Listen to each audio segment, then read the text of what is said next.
ತಾವೆಲ್ಲ ಬಹಳ ಕಾತುರದಿಂದ ರಾಜ್ಯದ ಹಿತವನ್ನ ಕಾಪಾಡುವಂತ ಒಂದು ಹೋರಾಟಕ್ಕೆ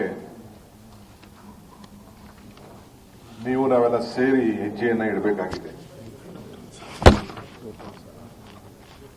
ನಮ್ಮ ರಾಜ್ಯದ ಜನತೆ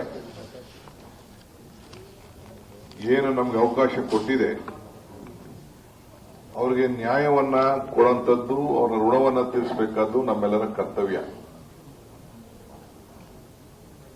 ಕರ್ನಾಟಕ ನಾವು ದೇಶದ ಒಂದು ಸಂವಿಧಾನ ವಿಧಿಸಿದಂತಹ ಒಂದು ಒಕ್ಕೂಟದ ವ್ಯವಸ್ಥೆಯಲ್ಲಿ ನಂಬಿಕೆ ಇರಿಸಿ ಕೇಂದ್ರ ಸರ್ಕಾರ ಜೊತೆ ಯಾವತ್ತೂ ಕೂಡ ಸಹಕಾರ ಸನ್ಮತಿಯಿಂದ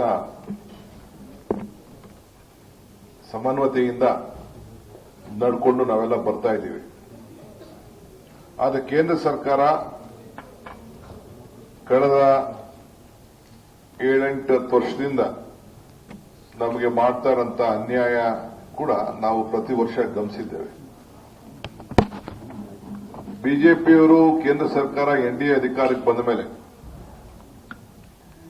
ಡಬಲ್ ಇಂಜಿನ್ ಗವರ್ಮೆಂಟ್ ಬಂದ್ರೆ ಬಹಳ ಎಲ್ಲ ಸುಜಿತವಾಗಿ ಕೆಲಸ ನಡೀತವೆ ಅಂತ ಹೇಳಿ ಅವರು ವಾದವನ್ನ ಮಂಡಿಸ್ತಾ ಇದ್ರು. ಈ ಮಧ್ಯದಲ್ಲಿ ಡಬಲ್ ಇಂಜಿನ್ ಗವರ್ಮೆಂಟ್ ಇತ್ತು. ನಾವು